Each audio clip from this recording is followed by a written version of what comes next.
మీకు నిజంగానే ధర్మం మీద, మతం మీద, దేవుని మీద, దేవుణ్ణి మొక్కేటోళ్ళు అయితే, మీరు నిజంగా హిందువులే అయితే, నువ్వు ఒక కేంద్ర మంత్రిగా హిందూ పుట్టుకనే పుడితే నేను చాలా పెద్ద మాట మాట్లాడుతున్నా. మన దేవాలయాల మీద వేసినటువంటి జిఎస్టీని ఉపసంహరించడానికి ఒక యుద్ధ ప్రాతిపదిక మీద కేంద్రం మీద దండయాత్ర చేద్దాం దా. అరే దేవాలయాల కొబ్బరికాయల కాడికి మొదలు పెట్టుకుంటే అర్చన సేవలు లేకపోతే పూజలు చేసుకుంటే కూడా జిఎస్టీ అండి. కోట్ల రూపాయలు దేవాలయాలకు నోటీసులు ఇచ్చారు జిఎస్టీ కేంద్రము. ధర్మం గురించి మాట్లాడతారు, దేవుళ్ళ గురించి మాట్లాడతారు. అలా ఆర్ఎస్ఎస్ హెడ్ క్వార్టర్స్ పక్కన పార్కింగ్ గురించి ఏమో 17 సంవత్సరాల నుంచి రామనామ జపం చేస్తున్నటువంటి గుడిని కూడా కొడతారు ఈ పాపాత్మలు. బీజేపీ నాయకులకి, అంధభక్తులకి మాత్రం నరేంద్ర మోడీ గారు దేవుడు ఉండొచ్చు, కానీ అసలైనటువంటి హిందువులకి 3,00,00,000 మంది దేవతలు ఉన్నారు. ఎవరి ఆచారాలు, ఎవరి సాంప్రదాయాలు, ఎవరి కట్టుబాట్లు ఎవరివి వారికి ఉన్నాయి, ఎవరి నమ్మకాలు వారికి ఉన్నాయి. ఒకరినొకరు గౌరవించుకోవడం అనేటటువంటిది మన సంస్కృతి, మన సాంప్రదాయాలు, మన ఆచారాలు మనకు నేర్పించిన మన పెద్ద మనుషులు తాతల కాడికి పురాణాలు గవే చెప్పినాయి. దేవాలయాల మీద జిఎస్టీ లేచి ఒక పక్కనేమో ధర్మం గురించి పెద్ద పెద్ద ప్రవచనాలు ఇస్తారు. దాని రోడ్ ఎక్కువ నియమని మేము అందరం వస్తాం. మేము వస్తామంటున్నాం కదా కాంగ్రెస్ పార్టీకి నుంచి. దాన్ని చిత్తశుద్ధంగా చూపెట్టే ధర్మం మీద గుడ్ల మీద వేస్తావా జిఎస్టీ? సిగ్గు తెచ్చుకోండి కొంచెమన్నా.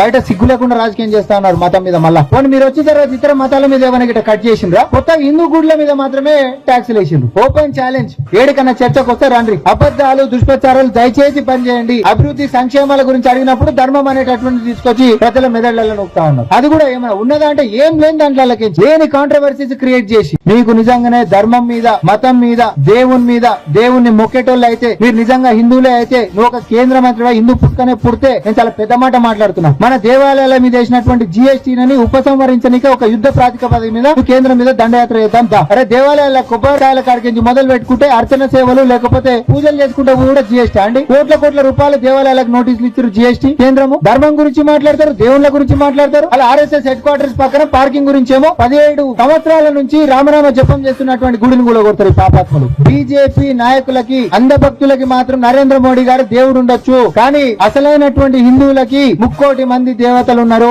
ఎవరి ఆచారాలు, ఎవరి సాంప్రదాయాలు, ఎవరి కట్టుబాట్లు ఎవరివి వారికి ఉన్నాయి, ఎవరి నమ్మకాలు వారికి ఉన్నాయి. ఒకరినొకరు గౌరవించుకోవడం అనేటటువంటిది మన సంస్కృతి, మన సాంప్రదాయాలు, మన ఆచారాలు మనకు నేర్పించిన మన పెద్ద మనుషులు తాతల కాడికి పురాణాలు గవే చెప్పినాయి. దేవాలయాల మీద జిఎస్టీ లేచి ఒక పక్కనేమో ధర్మం గురించి పెద్ద పెద్ద ప్రవచనాలు ఇస్తారు. దాని రోడ్ ఎక్కువ నియమని మేము అందరం వస్తాం. మేము వస్తామంటున్నాం కదా కాంగ్రెస్ పార్టీకి నుంచి. దాన్ని చిత్తశుద్ధంగా చూపెట్టే ధర్మం మీద గుడ్ల మీద వేస్తావా జిఎస్టీ? సిగ్గు తెచ్చుకోండి కొంచెమన్నా. బయట సిగ్గు లేకుండా రాజకీయం చేస్తా ఉన్నారు మతం మీద. మళ్ళా పోనీ మీరు వచ్చిన తర్వాత ఇతర మతాల మీద ఏమైనా గిట్ట కట్ చేసిండ్రా? కొత్త హిందూ గుడ్ల మీద మాత్రమే ట్యాక్సులు వేసిండ్రు. ఓపెన్ ఛాలెంజ్, ఏడికన్నా చర్చకు వస్తే రండి. అబద్ధాలు, దుష్ప్రచారాలు దయచేసి పనిచేయండి. అభివృద్ధి సంక్షేమాల గురించి అడిగినప్పుడు ధర్మం అనేటటువంటి తీసుకొచ్చి ప్రజల మెదళ్లలో నొక్కుతా ఉన్నారు. అది కూడా ఏమైనా ఉన్నదా అంటే ఏం లేని దాంట్లో లేని కాంట్రవర్సీస్ క్రియేట్ చేసి